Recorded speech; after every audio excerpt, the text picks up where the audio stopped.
செத்தாலும் சாவேனே தவிர அவன் வீட்டு வாசல காலடி எடுத்து வைக்க மாட்டேன். நான் செத்தாலும் சாவேனே தவிர நினிவேக்கு நான் போக மாட்டேன். நம்ம நிறைய பேர் அப்படிதான். இந்த ஜெபத்தில் இருக்கிற நிறைய பேர் யோனாவுடைய பாட்டியும் யோனாவுடைய தாத்தாவும் இல்லை யோனாவுடைய அக்காவும் தங்கச்சி நிறைய பேர் இருக்காங்க. ஆமென். யோனாவுக்கும் அவங்களுக்கும் ரொம்ப நெருங்கிய சொந்தம். நிறைய பேருடைய பிளட்டு யோனாவுடைய பிளட்டு தான் ஓடுது. அவங்க தங்கச்சியா இருப்பாங்க போல தெரியுது, இல்லைன்னா அவங்க அண்ணனா இருப்பாங்க போல தெரியுது. அவன் போக மாட்டேன் அப்படின்னு. இப்போ நம்மளா இருந்தா என்ன பண்ணுவோம்? ஐயோ இந்த கடல்ல விழுந்தா நான் செத்து போயிடுவேனே, கர்த்தாவே சாரி மன்னிச்சுக்குங்க, நான் போறேன். இப்போ என்ன உங்களுக்கு போகணும் அப்படி தானே? சரி என்னுடைய பிடிவாத குணத்தை நான் விடுறேன், நான் இறங்கி போறேன், தாழ்ந்து போறேன் அப்படின்னு சொல்லியிருப்போம். என்ன கொன்றுங்க. ஆனா நான் நினைவை. ஆனா ஆண்டவர் என்ன பண்ணாருன்னா தூக்கி போட்ட உடனே கர்த்தர் ஒரு மீனுக்கு கட்டளை இட்டாராமா. நான் சொல்றேன் உங்களை விழுங்குறதுக்கு ஒரு மீன் வரும். அப்ப அந்த மீனுக்குள்ள உட்கார்ந்துட்டு 3 நாள் கர்த்தரை நோக்கி ஜெபம் பண்ணாராமா. இயேசுவே என்னை மன்னிச்சிருங்க. மீனுக்கு வயிற்றுக்குள்ள இருக்கிறது என்கிறது சாதாரணமா 2 மீனை வீட்டுல கழுவுனாலே வீடு 3 நாளைக்கு நாரும் பாருங்களேன். அந்த மீன் வயிற்றுக்குள்ள எப்படி இருக்கும்? அதான் சொல்றேன், ஆழமான உளியில நான் இருக்கிறேன். அழுக்கா இருக்கு, பாசியா இருக்கு, நாத்தமா இருக்குது.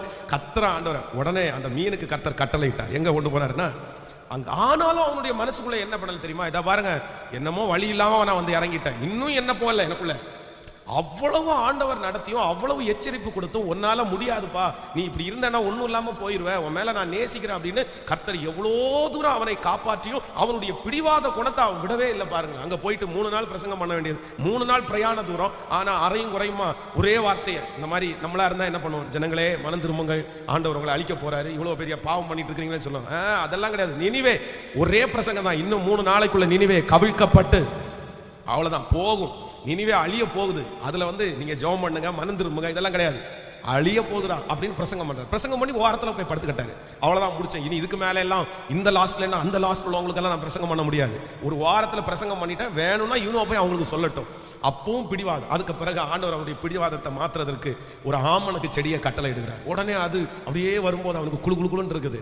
திடீர்னு அடுத்த நாள் ஒரு பூச்சிக்கு கட்டளை இட்டு அது ஃபுல்லா சாப்பிட்டுருச்சு.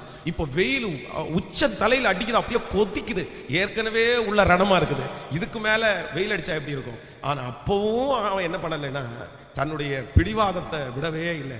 அதனால ஆண்டவரே அவன் மேல ரொம்ப வருத்தப்பட்டு, ஏன்பா நேற்றைக்கு முளைச்ச ஆமணக்கு செடியிலேயே நீங்க இவ்வளவு வருத்தப்படுறியே, வலது கைக்கும் இடது கைக்கும் வித்தியாசம் தெரியாத இந்த ஜனங்களுக்காக நான் பரிதவியாமல் இருப்பேனோன்னு கேட்கிறாரு. அப்போ அந்த இடத்துல யோனா அதற்கு பிறகு வெட்கப்பட்டு போகிறான். அவ்வளோ பெரிய தீர்க்கதரிசி அந்த இடத்துல ஒண்ணுமே சைன் பண்ண முடியல.